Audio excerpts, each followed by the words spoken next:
Hi, I'm Doc Searls. Shawn Powers and I are going to talk to Richard Esplin this week about self-sovereign identity. That's coming up next. FLOSS Weekly is brought to you from LastPass Studios. Securing every access point in your company doesn't have to be a challenge. LastPass unifies access and authentication to make securing your employees simple and secure, even when they are working remotely. Check out lastpass.com/twit to learn more. Podcasts you love. From people you trust. This is TWiT. This is FLOSS Weekly, episode 596, recorded Wednesday, September 16th, 2020. Self-sovereign identity. This episode of FLOSS Weekly is brought to you by LastPass. Let LastPass improve your employees' experience while safeguarding your business from cyber threats. LastPass is the #1 password manager. Visit lastpass.com/twit to find out how they can help you. And by Security Scorecard. Security Scorecard helps enterprises manage digital threats with a 360-degree view of cybersecurity health through a single pane of glass. To learn more and sign up for your free account, visit securityscorecard.com/twit. Hi, everybody. I'm Doc Searls. I'm joined this week by Shawn Powers. We're going to be talking to Richard Esplin of Evernym about self-sovereign identity, open source community management, and other really good things. After we get to our first sponsor for the show, this episode of FLOSS Weekly is brought to you by LastPass. LastPass surveyed 700 IT and security professionals across a range of industries, from financial services to IT to retail. 82% of them say their business has been exposed to a risk due to poor identity and access management. Thankfully, LastPass can help you manage identities and promote good security behaviors while your employees are remote. You may want your employees to have secure password storage, for example. LastPass gives them their own vault for storing every app and web login they use. LastPass makes it easy and safe for employees to share logins while keeping access to corporate data safe. A single sign-on manages employee access in a centralized view, so IT always has insight into who has access to what and from where. Enterprise password management ensures oversight of shadow IT and enforceable policies across all password-protected accounts. Multi-factor authentication requires additional factors to prove a user's identity, while the use of biometric and contextual factors makes the process smooth for employees. Employees always have their passwords with them and can access them from anywhere, no matter where they're working, from any device.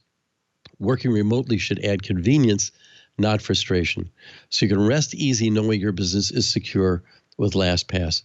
They also use AES 256-bit encryption with, here comes like a license plate. It's not easy to say. I'll just say it anyway, but it's great. PBKDF2 SHA-256 and salted hashes ensures complete security in the cloud. Your data is encrypted and decrypted at the device level, so the data in your vault is secret from everyone, including LastPass. We use LastPass here at TWiT, and our experiences are all 100% positive. We really depend on it. So LastPass is the #1 password manager.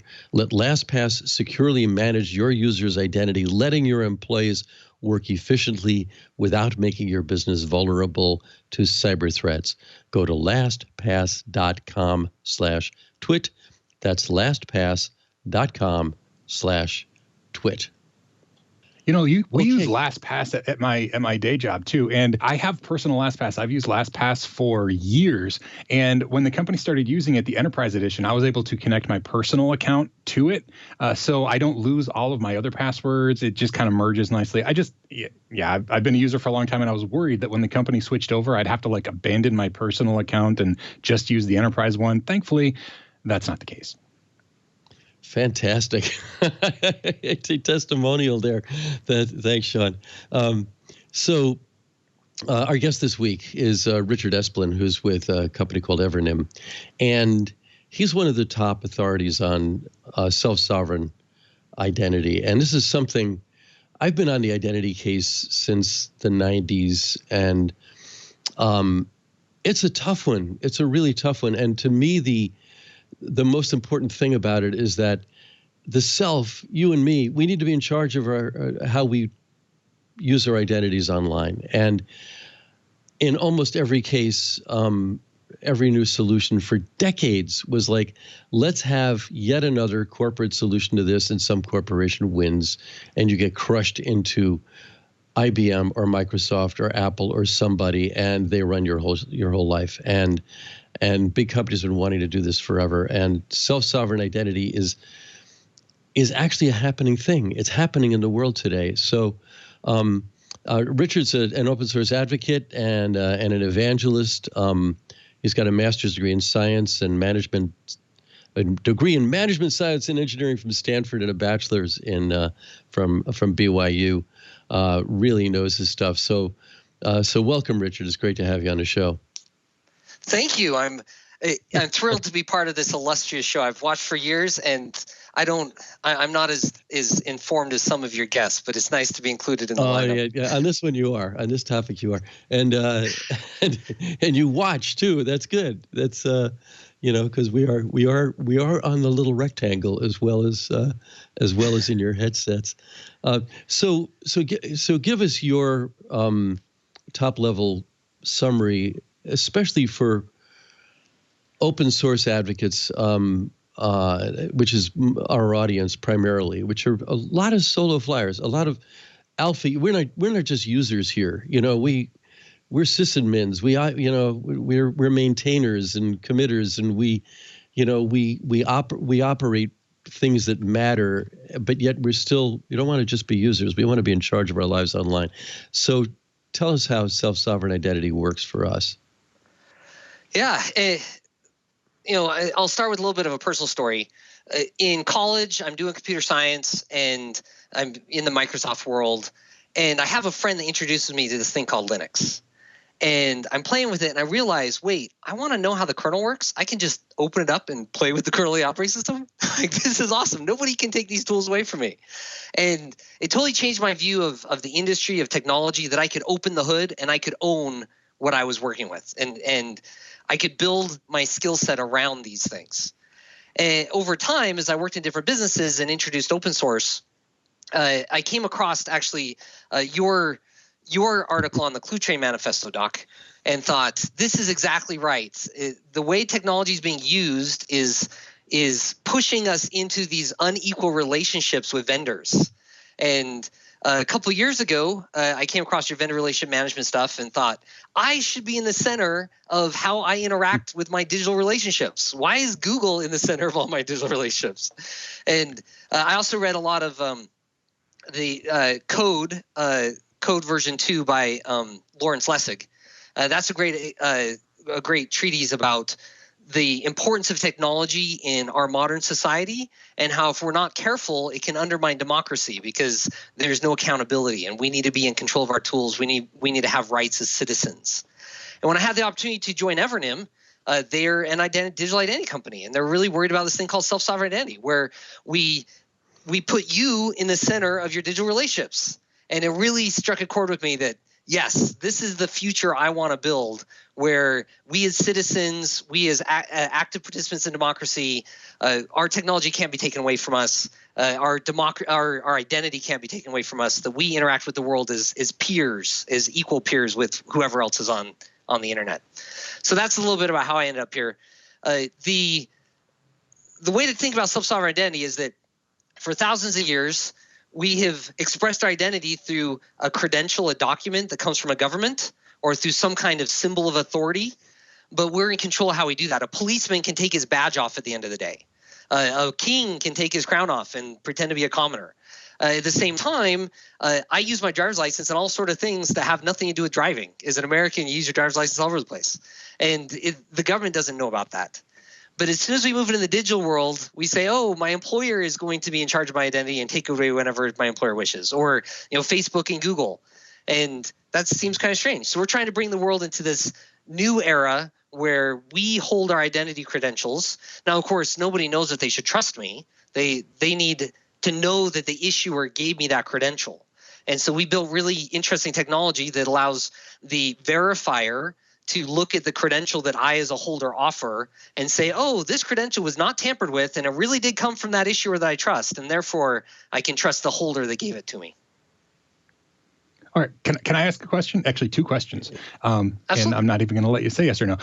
Just do it. So when I was trying to figure out exactly, like to wrap my head around the idea of a sovereign identity, two things came to mind. One, I'm sure you remember OpenID. That was like the way when you logged into a website and you didn't want to have to create an account there. OpenID was a great way where you controlled it and you controlled the login and password and how it was authenticated, and you could log in. That seemed to have gone away. And now if you want to do that, you have to use, like you said, either Google or Facebook or something to log into any website, which is just creepy as heck. But that was the first thing I thought of. And I'm curious, first of all, whatever happened to that? And is this part of that? Is it just authentication? I'll go with that first question then. Is it more than just authentication, or is authentication the main thing? Is it a part of it? Am I off base completely? So the technology of self-sovereign identity is about verifiable credentials and being able to say, I can prove certain things about myself as attested to by a third party that you trust, and you can do what you want with that information. So you as the verifier, you're not bound to accept my credential. You're not bound to do anything specific with that credential, but you probably will feed it into a workflow and say, oh, Richard has his employee credential, therefore he should be authorized. But you also might say, oh, a couple of the use cases. I spent a long time working on the actual technology in the open source community at Hyperledger. But the last 8 months, I've really been focused on user adoption. And two of the use cases that I've spent the most time with is three of the use cases is these are public. In the National Health Service in England, they're trying to do what they call a staff passport. When COVID hit, they've been playing with this for a long time. But when COVID hit, they had this problem where they had to move a doctor from one hospital to another really quickly. They're setting up tents and things. And it used to take a week for that doctor to get all the paper together, go to the new hospital, hand over all the paper, get the new work assignment, and show up for work. But in this way, the original hospital, the doctor shows up at HR and says, give me my credential. They send it to their phone. They go to the new hospital, they show their phone and scan the QR code, and the new hospital has all the information needed to know this person is certified in protective equipment and is a respiratory person, give him or her access to go work. And so it goes from a week down to a half hour of interaction. So what you see there's an authentication component, but the credentials are the key thing that you're moving. And the National Health Service is gigantic. They've got all these different hospitals. They can't tie it all together. There's too many different systems.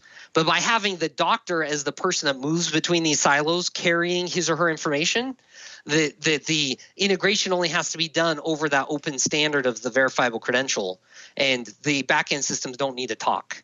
And so it's much easier to put that together for that authentication use case. But then you can take that credential and go further and say, wow, now what kind of doctor are you? When was the last time you were certified? What's your specialty? And you can get all that information beyond the authentication use case. Okay, so there's a bunch of data that can be stored, and you still have control over it. The other thing that struck my mind is just a key pair, right? Just encrypted key pair, like public-private key pairs. So if it's more than just authentication, obviously OAuth was strictly like, I am who I am, let me in. So this is more than that. Is the concept a one-stop shop where everything is in one place and then you have control to grant access to that? Or is this a solution for multiple backends, if you will? You mentioned Hyperledger. So I guess what I'm trying to figure out for my own sanity, what does this look like in practice, right? I mean, using these types of awesome ideals, what does it look like on a Wednesday? Yeah, and just to be clear, the OpenID Connect's not going away anytime soon, but the community is building integrations into that OpenID Connect workflow. And I expect we'll have integrations into other workflows as well, SAML, maybe even Google and Facebook. A couple other examples of how this works on a Wednesday. I work a lot on a project called MemberPass. MemberPass is a credit union consortium. It's a product for credit unions. It's done by a company called CU Ledger. And the problem with credit unions, they're smaller companies. They're not as big as a bank. They're community owned. They don't have quite the IT budget. And when they had to shut down branches for COVID, there's certain transactions that they couldn't do under U.S. law because they didn't have high enough confidence in who they were talking to. So the way MemberPass works is that somebody goes in their credit union physically and says, I'm a member, and then they get this thing on their phone. And then later, if they call up because the branch is closed or for any reason, instead of having to do the, what's your high school mascot, what was your first pet, security questions, they just say, can you press the button on your phone right now?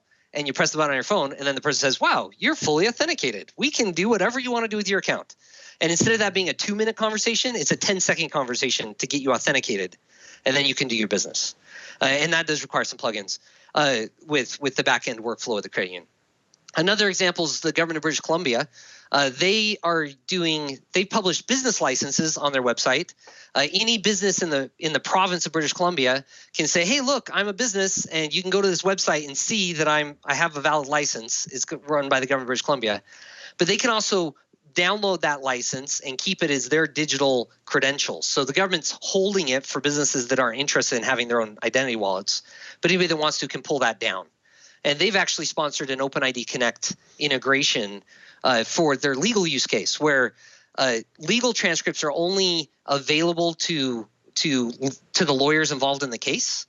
And so they issue a credential to the lawyers saying you're in the case. And then when they go to the website, it does an OpenID. It does, please give me your credential on your phone, and you hand that to the website by scanning a QR code.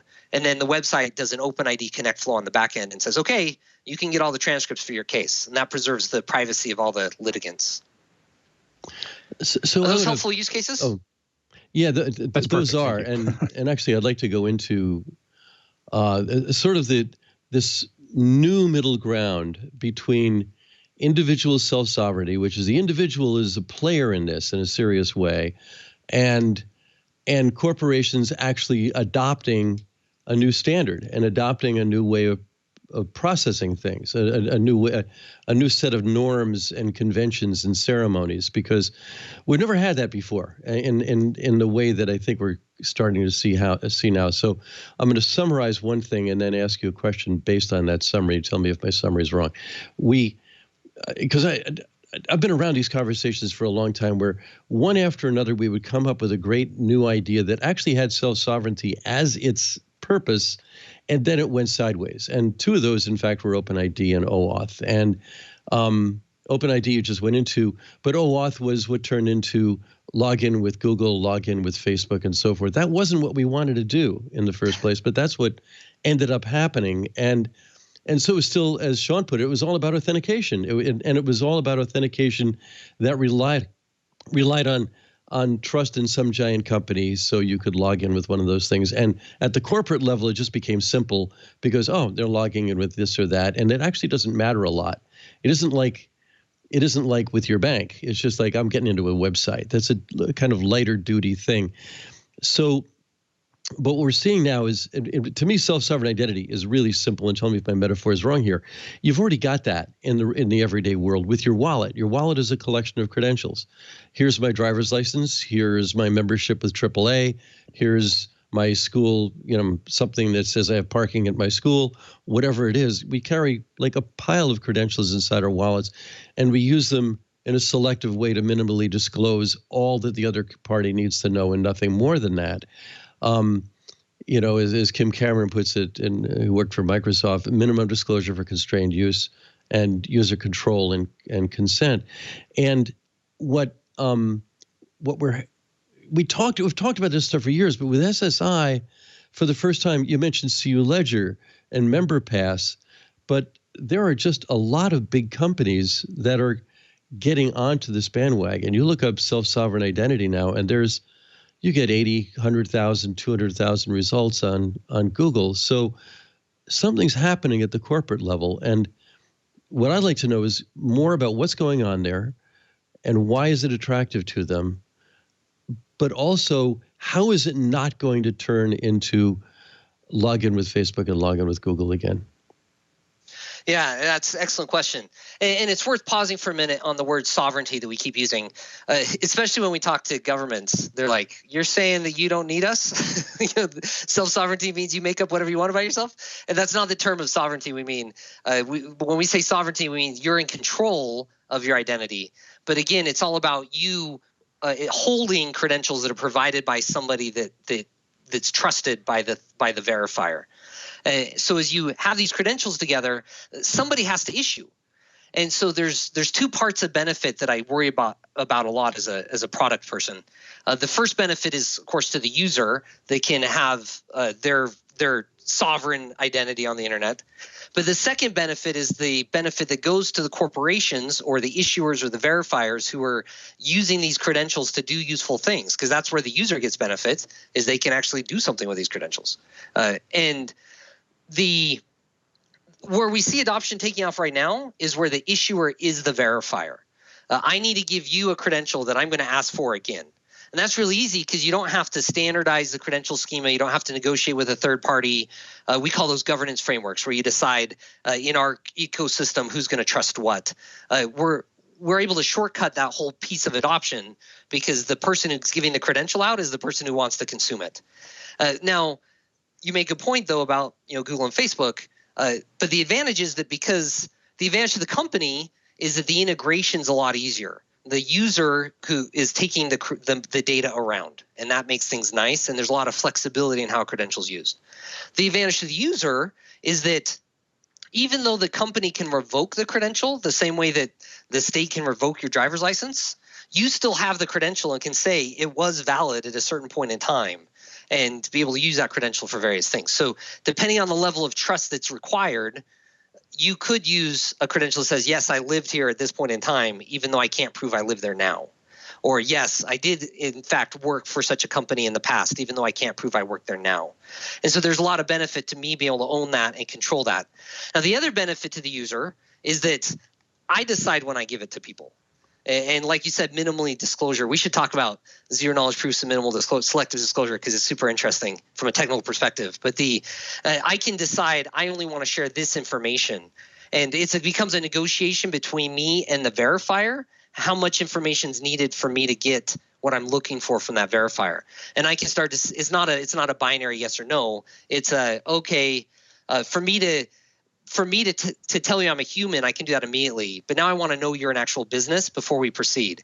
Oh, now I know you're a business. Okay, here's what I'm trying to do. Oh, I want a loan. Okay, so I got to prove this additional stuff. And it becomes a back and forth where we have mutual trust instead of it all being one-sided like it is today.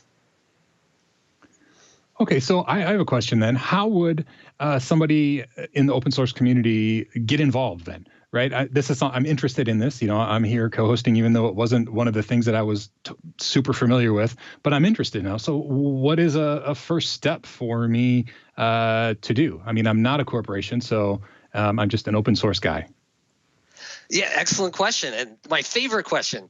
A couple of episodes ago, you had Brian Bellendorf from Hyperledger talking about everything Hyperledger does. Most of the SSI projects I work in are in the Hyperledger Foundation, which is a project of the Linux Foundation. At Hyperledger, there's 3 projects that are really applicable depending on your need. There's an identity working group that kind of ties it together. But the Aries project tries to define what this wallet agent looks like. This digital agent is the technology used to represent you on the internet or digitally. And it's got to hold those credentials and it's got to talk to other agents. So Aries is about creating those agents and making it easy for them to talk to each other. And there's some open source Aries agents. There's some free to use closed source Aries agents like the one I have that the code will be available, but it's not under an Apache license for a period of time. And then there's purely proprietary Aries agents. And you can kind of play in that ecosystem, learn how they talk, see the interaction, set it up and use it yourself. Now, when we talk about a verifier trusting the credential the holder presents, the credential that comes from the issuer, how does that trust happen? The verifier has to look at some source of knowledge and say, yes, I can prove this has not been tampered with. And we use a distributed ledger for that, a blockchain. And Hyperledger Indy is the project for that distributed ledger. And that's where we put the issuer key, the signs, those credentials to show that the holder hasn't tampered with them. So that's a great place to play as well. Now, there's a cryptography that's shared between all of this. You've got to secure the wallet. You've got to secure the communication. You've got to secure the ledger. And be able to secure that with this idea of zero-knowledge proof selective disclosure, where I can get a credential that says a lot of things about me, but I'm only going to share one piece of it. That credential, encryption technology is called zero-knowledge proof. That is in a project called URSA. So if you really like the math, if you really like the cryptography, play in URSA, you'll find kindred spirits who love that stuff, and they're doing really interesting things on revocation and selective disclosure and just general perfect forward secrecy, all that kind of thing. So those are the three main projects where I play, and we're always looking for contributors. Aries is nice because it's very client-focused, and you can play in the toolkit as you want. There's some in JavaScript, some in Java, some in Python, some in .NET. All sorts, and there's mobile clients and cloud clients and all sorts of things. In Indy, it's really great for people to like distributed consensus and like running big, highly available systems and Byzantine fault tolerance and all that bit of blockchainy stuff. And then, of course, URSA for cryptography is super interesting when you're really looking at the security implications and how the math works and all that piece. So I have at least one question. I know Shawn has some more, but first, I want to thank our other sponsor for the show and let you know that this episode of FLOSS Weekly is brought to you by Security Scorecard. Security Scorecard is the global leader in cybersecurity ratings and the only service with 1.5 million companies continuously rated. Their mission is to empower every organization with collaborative security intelligence because you are only as secure as those you work with. They help enterprises manage digital threats with a 360-degree view of cybersecurity health through a single pane of glass. Their patented rating technology is used by over 1,000 organizations for multiple use cases. Those include self-monitoring. With Security Scorecard ratings, you can evaluate your organization's cybersecurity risk using data-driven, objective, and continuously evolving metrics that provide visibility into your organization's information security control weaknesses. And with third-party risk management, instantly view the cybersecurity posture of any third-party vendors, partner, or suppliers to help you evaluate risk in your ecosystem. It can also allow them to find and fix cybersecurity risks and vulnerabilities across their externally facing footprint. They are also used for board and executive level reporting and in the insurance space for cyber insurance underwriting. Security Scorecard non-intrusively collects data from publicly available feeds across the internet for an outside-in perspective. The data is used to calculate scores across 10 key risk factor groups, such as patching cadence, application security, DNS health, network security, and endpoint security. An A to F grading scale helps companies easily understand and continuously monitor the cybersecurity posture of any organization. So companies with a C, D, or F are 5 times more likely to be breached. So you have to watch out for those. Security Scorecard Atlas is the leading cybersecurity questionnaire and validation solution that cuts through the questionnaire noise so you can find out your score and make your business cyber secure. Atlas's centralized platform leverages machine learning to automate the cybersecurity questionnaire exchange process for senders and receivers, making it 2 times faster, more accurate, and secure. Atlas is the only platform in the market that instantly maps cybersecurity rating data to individual responses, providing a true 360-degree view of risk. Cut the questionnaire cycle in half, save hours with 20-plus industry-standard questionnaires or their custom questionnaire wizard. Collaborate easily and securely with your team and third parties. Security Scorecard believes that every business has a right to its own cybersecurity rating. They were awarded Best Product Security Ratings by 2020 SC Magazine Awards. The combined power of Security Scorecard ratings and Atlas gives organizations a 360-degree view of cybersecurity for any company in the world. Sign up for your free account by visiting securityscorecard.com/twit. Check the score of your business and up to 5 others. To learn more and sign up for your free account, visit securityscorecard.com/twit. Okay, so a question that I have is, let's say it's 5 years from now. I'm online. Anybody's online. SSI, self-sovereign identity, is a thing. We all understand ourselves to be self-sovereign at this point, meaning we're in charge of our lives online in a way that we can selectively present our identity credentials on an as-needed basis to other parties that don't need to know more than we're willing to reveal. What does that look like? I mean, we in the physical world, we have wallets. Wallets do this, right? But in the online world, Google's tried a wallet, Amazon's tried a wallet. They're, the big bigs want to own that part of your life. That's not going to work. We don't want them to own it. What does it look like? I mean, what do I have? What does any of us have that is our SSI instrument? Yeah, there was a survey, I forgot who did it a little while ago, that they said that most people can, if they lose their physical wallet, they'll notice within hours. But if they lose their phone, they notice within minutes. And I expect we'll just walk around with our phones and leave that wallet thing at home. I find more and more people don't walk around with a wallet anymore. They just use their phone. And currently, you have to download a digital wallet, an identity wallet, to hold these credentials. In the future, I expect that gets baked in. It's the iOS or Android or whatever we're using in 5 years will have this verifiable credential piece baked in. And we'll be able to go around and say, hey, I am showing you, soccer coach, that I am in fact the person authorized to pick up this kid because I'm picking up my nephew, and I can show the parent authorized me to do that. I can say, hey, I'm police officer. I can show you that I'm authorized to use this car that I borrowed, even though I was speeding. But it's not my car. It's not stolen, but because I can show the authorization. I look forward to the day when verifiable credentials are a key part of our life, so that our in-person interactions can be more trusted. And we can do things we can't do today because you never know who you're talking to, whether that's online or in person. We can start to say, hey, I have a way to prove what I'm saying. Spam becomes less of an issue. Fraud becomes less of an issue. Privacy becomes a common expectation because I don't have to tell you something if you can't tell me who you are. And we live in this place where we have an easier time knowing what we're doing when we interact with the world around us. So, okay, along with that then, my previous question was, how would somebody like myself, interested in open source, get involved?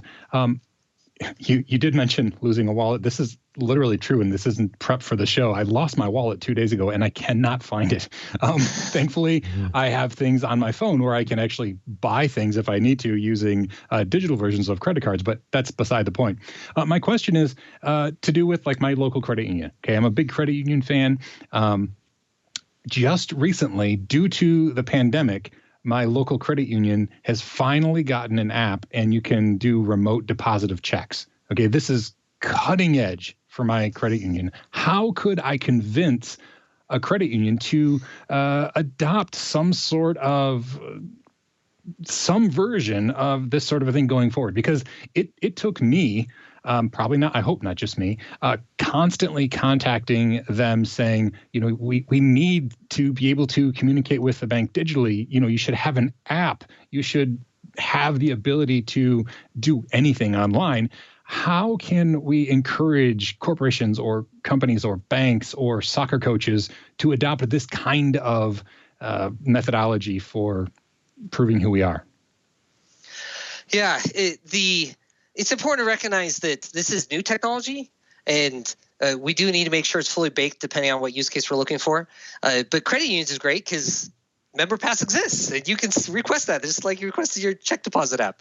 But really, as we interact with companies and organizations and say, we want to know who you are before we share information, and we want to be in control of what information we share and provide that consistent pushback. that provides a lot of incentive for organizations to move towards an SSI model. Honestly, a major incentive for organizations to adopt SSI comes from the regulatory aspects. A lot of businesses that reach out to us for an SSI solution like it because it's GDPR compliant or it's compliant with the California Privacy Act or the Canadian privacy laws. That regulatory framework creates a market and an incentive for the market to solve this problem. And SSI is a ready-made solution for a lot of these. So, of course, that's always something we can do in a democracy. Cool. So just pretty much what I've been doing, encouraging them to look forward as opposed to looking backward. All right. Absolutely. Cool. Now, you raise a good point about losing your wallet. That's a question I get all the time. So what happens when I lose my phone? And there's a couple of different answers. The answer today is just like your wallet. You contact the people that gave you a credential and you – well, actually, today you can restore from backup, so that's an option, depending on which identity wallet you use. Then, if that doesn't work, you can go get those credentials reissued, just like you would today with your physical wallet. In the future, though, there's some nice benefits that a digital solution has. You can do things like shard up your recovery password and hand it out to your friends. And if 6 of them agree that you are really who you say you are, then you can restore your wallet. And there's different ways we can do this over the long term that people are working on today that'll make recovering from a lost device or a lost physical wallet much easier. Better than saying where I was born and my mother's maiden name and my second grade teacher's name and all of those things that the Facebook memes have you put on there for everybody to see. Anyway, that's another whole story. Exactly. That is exactly the case.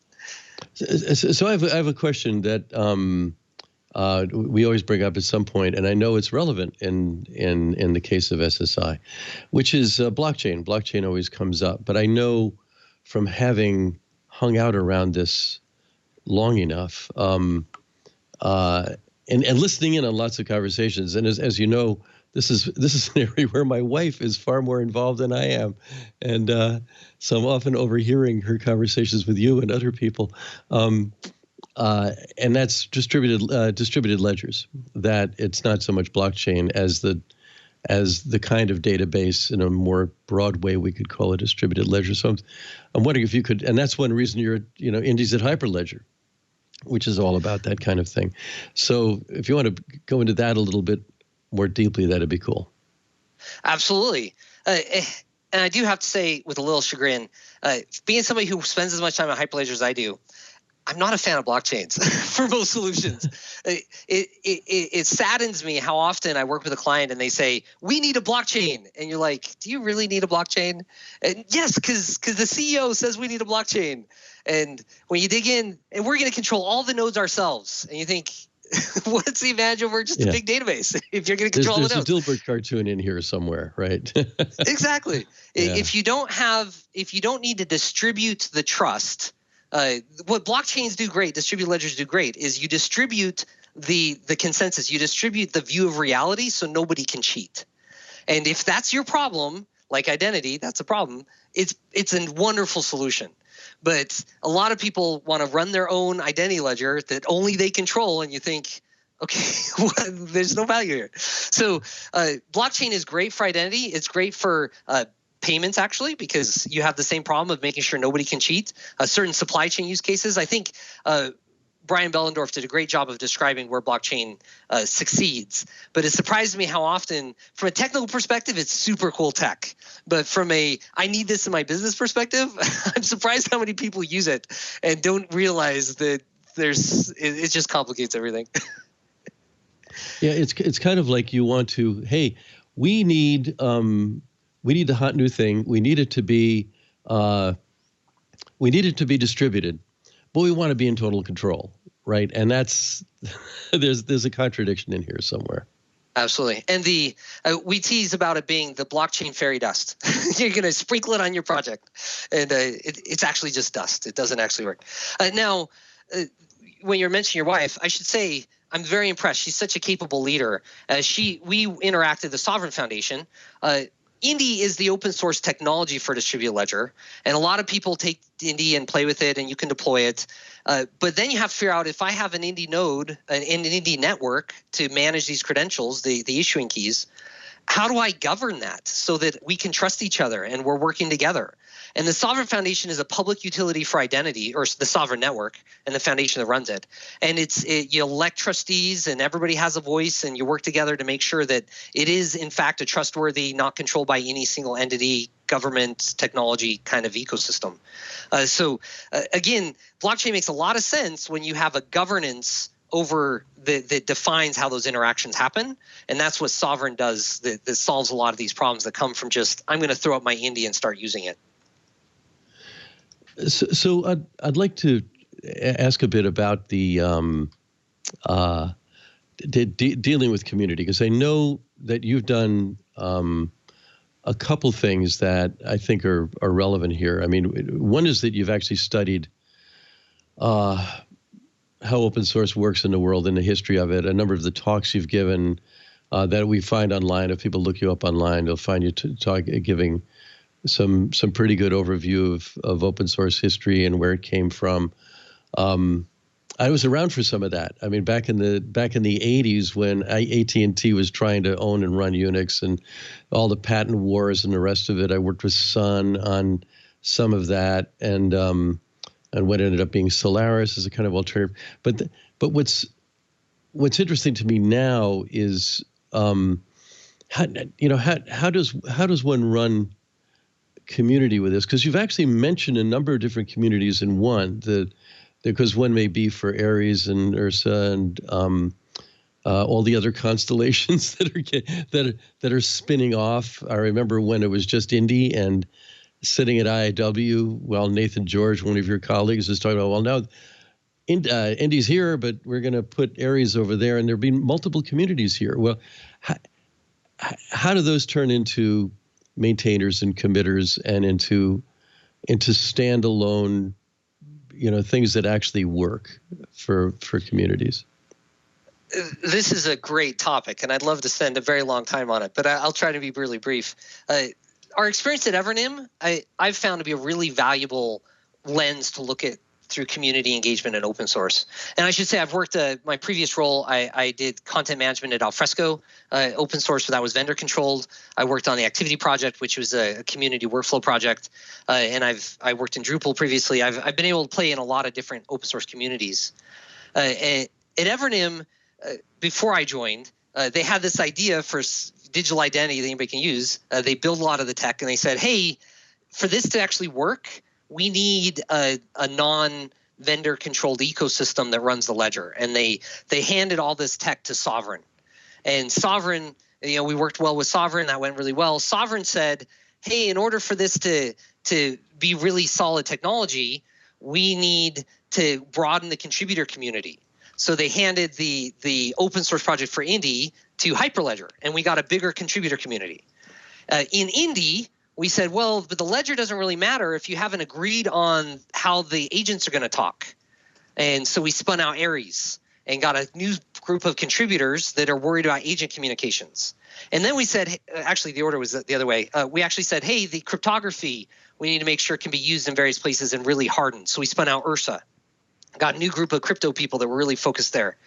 And then in Aries, we said, well, but implementing the open source is different from the standard. We need the governance around around how these protocols talk, around the governance frameworks of who trusts what. And we recently, this year, spun out a new foundation called Trust Over IP that's also a Linux Foundation project that just manages that trust layer of how do you manage governance and those agreements between parties.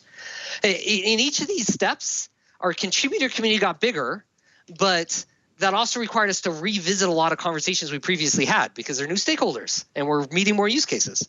And so there's this interesting tension between getting lots of contributors, but also finishing things so we can take it to market and getting things that customers will adopt.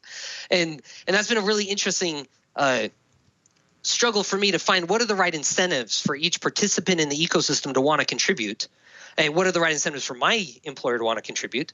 And then how do we bring that back out of the community and turn it into something customers will pay for so that we can continue to fund the development? And that there are a lot of learnings that came out of that process. A very diverse group of stakeholders and a lot of arguments, but a lot of really valuable collaboration. Shawn, you asked me about open source in general. Open source is so much fun because you meet these wonderful people that are great technologists and really passionate, and you just solve problems. But it's also very tiring because people are willing to invest a lot of effort to get to meet their needs, and you got to find that consensus. The incentives can be rather tricky, but really rewarding when you get it right to see that flywheel working as people innovate. So this is my trifecta of how do we solve all the world's problems. First, I was talking about how open source people, like you were just talking about, like us, can be excited and get involved. Then how can we get corporations to be interested? The next one, it might be trickier, and you probably don't have an answer because I'm not sure there is one, but maybe there is, and you can help me out. The person on the street who is not passionate about technology, they're not passionate about privacy, they're not passionate about anything except, getting a sucker when they go to the bank. How can we get people to put trust into something that they don't recognize? You were mentioning a bunch of projects, several businesses that most people have never heard of. So if somebody has the option of, well, I can, I trust Google, that made my heart hurt a little bit, but, I trust Google, or I trust Apple with my stuff because I know that they're legit. I mean, there is some truth to that concept, right? At least they're legit, rather than putting trust of my identity into a company that I may or may not know, even though, because the idea of, well, you're not putting the trust in the company, it's yourself. How do we get that truth or that concept across to the masses, right? My wife does, if I said Hyperledger, she wouldn't know what I was talking about. But if I said Google, she'd know, oh yeah, I know Google. So how do we bridge that gap? What's the next step? Or is it going to be technologists like ourselves getting on board and actually doing it? My family uses a password manager now finally, and they didn't for a long time. They use sticky notes on their laptops. Is it just that? Do we need to pave the way for a better future? Or is there some way that we can convince people that it's better for them to not just trust the big names? Yeah, it's an excellent question. It's a hard one. And this is where I disagree from a lot of other people in the open source community, in that trying to make this my living for 20 years, I see the value in investors and good marketing. There really is a difference when a company can come in and say, look, we market your privacy. Apple has done really well at that, in marketing the privacy. And being able to make it something people think about and compare other vendors against, and be able to say, we give you control over your data. The open source message of putting the user in control is something that does resonate with people, but it has to be packaged in a way that's easy to consume, and that packaging is expensive, and it takes a business model. So there are, Mozilla has done a great job doing that with a community model, but it's really hard to scale that across all sorts of industries. And that's where I've really enjoyed being part of an open source business, because we can go to businesses and say, look, have you compared this against the alternatives? And especially as we move into the 21st century, as we're in this 21st century, I find our generation is relearning a lot of the tragedies from vendor-controlled ecosystems of the 80s and 90s. But we're able to say, hey, look, what worked in the 90s? Open source worked. Putting the user in control worked. And being able to make that a key part of the way we brand and the way we message and the way we bring products to market, it does resonate. I call it the open source procurement preference. I do find when I'm selling to companies that people prefer open source, not just the company. A lot of them have policies these days that they want to procure open source, but the individuals you're talking to like open source, and it makes a difference. It's hard to quantify, but it has been the difference between winning and losing deals quite frequently over the past year for us. So a couple of thoughts following on to that. One is that we've gone an awful long way in the world with Linux actually ending up running everything without it ever becoming a household word for most people. Most people don't know. I think next year is the year of Linux on a desktop, isn't it? That's what I heard.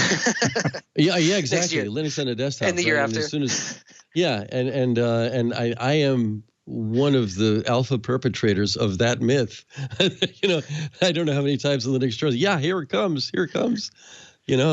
Geez, KDE and GNOME look an awful lot like Windows. That'll work for you, right? And it didn't quite happen, and yet it sort of did. So, but I'm thinking that there may be companies behind the scenes. I mean, ARM is another one of those, right?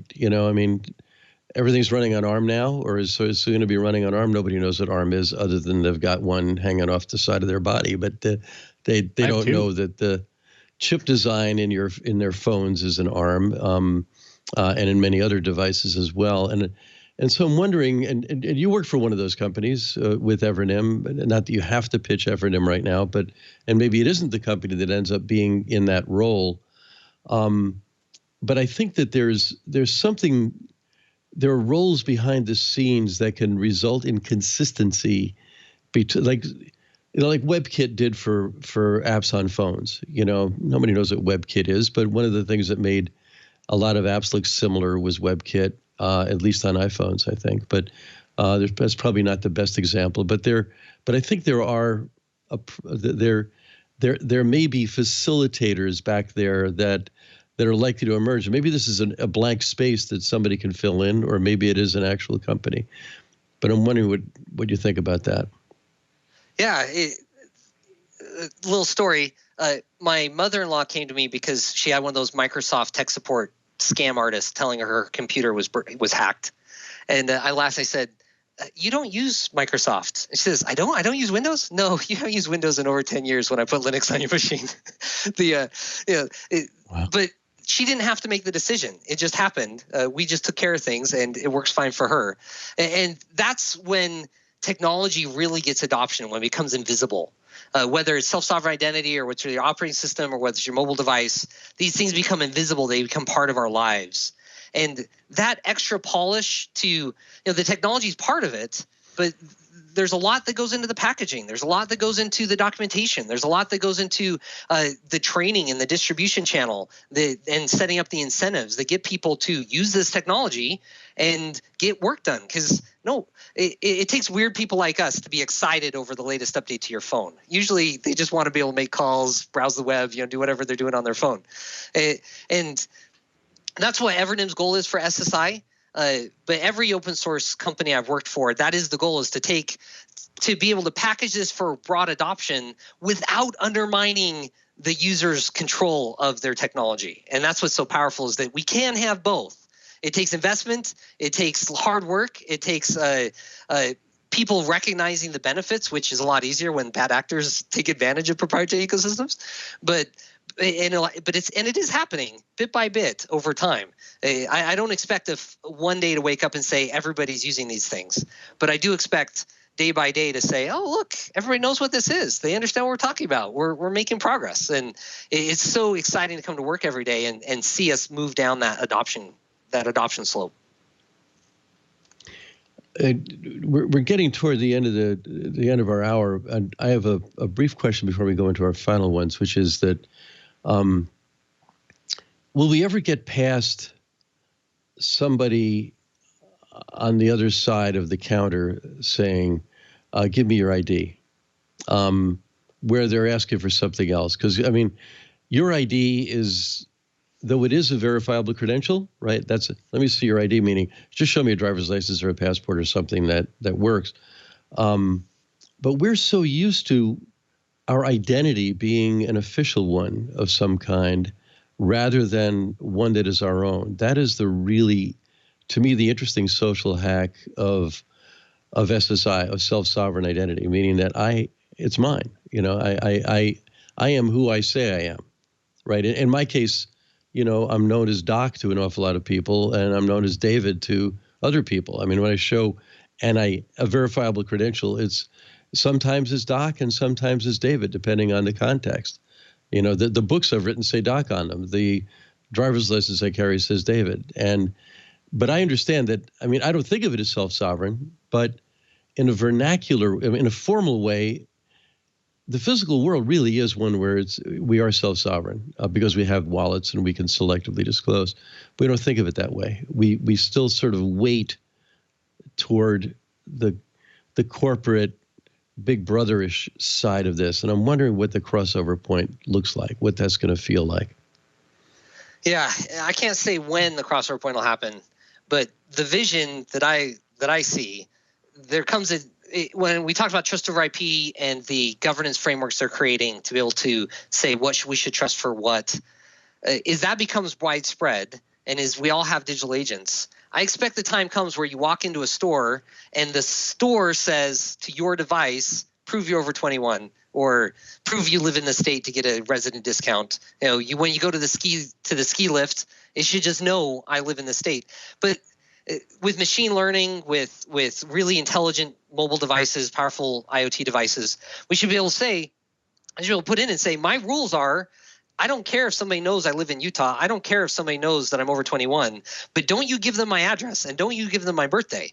And I should be able to set those parameters. And in most interactions today where people say, give me your ID or they just don't let you interact because they don't trust you enough, we get that minimum level of confidence immediately with it's just invisible because that's the best technology. And only when we go to the next level where it says, I need a loan, I'm applying for a job, that's when people are going to say, okay, who actually issued this credential? Is it let's inspect the next level of detail. Initially, I can automatically say, I'll accept any age credential that comes from any of the following sources. I can do that automatically. And my device can say, I'll respond to that request to anybody within the following parameters, and I can put those guidelines. I expect the day comes where our devices figure out our preferences and respond with the right level of information based on our history for the different interactions we're in. And it's only when somebody tries to exceed those thresholds that we have to get involved and say, okay, here's my actual driver's license and all the details associated with that. Here's my medical certificate or whatever.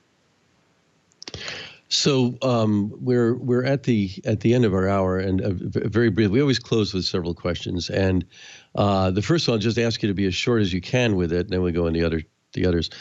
Which is there anything we haven't asked that you would like us to have asked? Oh, this was a good conversation. I love talking with people that are excited about the same things I am, and I would love to have more of these conversations. But I think we covered a good batch today. That's great. No, this is great, and you've been a great guest. So. What are your favorite scripting languages and text editors? I'm most comfortable in Python. I do almost everything in Python. I use ZSH whenever I'm in the shell, and my muscle memory is VI. I have to say it's actually Vim key bindings into Dvorak, which throws everybody off, but that's what I do. That may be the best, nerdiest answer. Dvorak keyboard with I was going to say, Vim is it really? key bindings. I just push it up every higher time on my the kids nerd touch shelf. my computer, like the letters don't do what they say they do, Dad. Nope, they don't. That's awesome. Are you using a Dvorak keyboard by any chance? Or? No, I use a QWERTY keyboard, and it's got the. I can type reasonably fast with QWERTY. I touch type pretty good in QWERTY, but I do much better in Dvorak, and my wrists don't hurt anymore. So yeah, I do Dvorak. Just whatever keyboard I'm at, I just switch it to Dvorak and type away. Wow. We should have John C. on sometime and see what he says. Well, that's been fantastic. This has been a really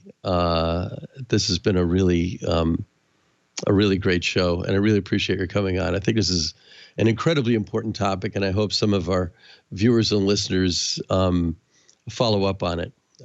We'll put some in show notes and things, and socialize as much of it as we can, because I think it really matters. Your co-host learned a lot, so I appreciate it. Thank you very much. This is our job here. We're here to educate the co-host. That's right. Yeah. So thank you for that. I appreciate that. The co-host is educating the host. In my case, I've sometimes joked that I was, for a Linux journal for the longest time. Like even from the beginning, I was like the oldest and least technical guy on staff. Anyway. So it's definitely been an honor. Thanks for inviting me. And I should say, Shawn, the next level in learning, Manning has a book coming out this fall called Self-Sovereign Identity, and it's got 30 chapters by different authors. That'll be a great way for people to want to learn more about the use case, everything from use cases to the actual technology. Cool. Can we get that in the show notes too? Yeah, because that's absolutely. All right. Put everything in that we can. Well, thanks so much, and we have to have you back on. Oh, it'd be my pleasure. So exciting. Yeah. Take care. So Shawn, I'm curious what stuck for you. I mean, what at a top level, what stuck for you? So with that? what stuck for me? I get it a little bit more. Like, we're not talking just about authentication, although authentication is part of it, right? To be able to prove who you are, to authenticate to whatever. But being in control of all of your data, there's still a lot of things that I'm not 100% confident on.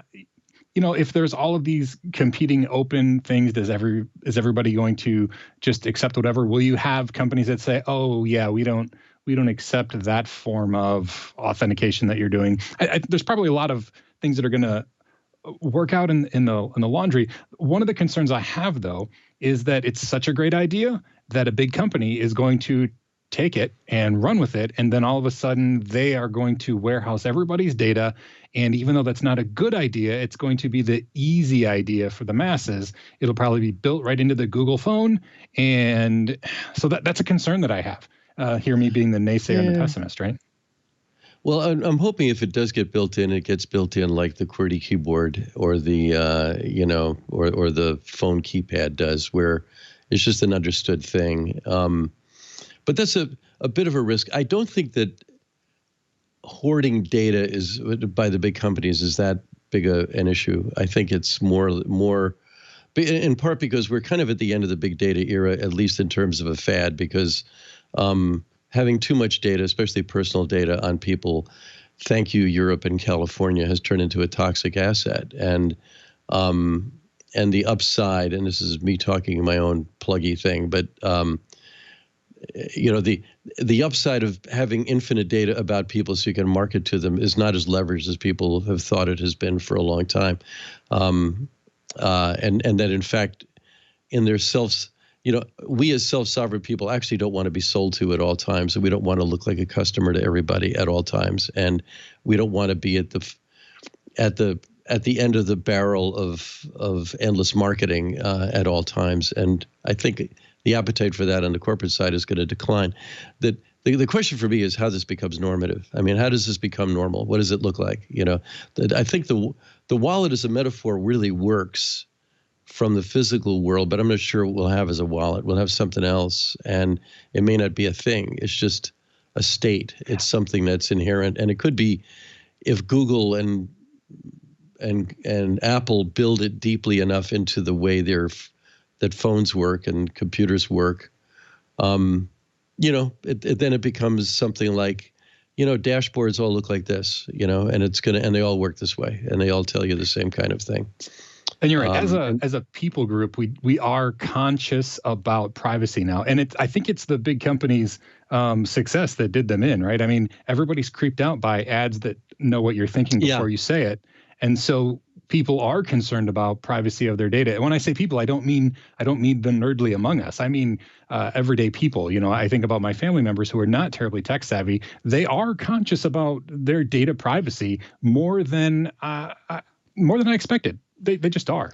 Yeah, and I think that to me it's a little off topic, but I think it's appalling to find that Apple had something called ID for advertisers. That was your ID for advertisers. It was an ID.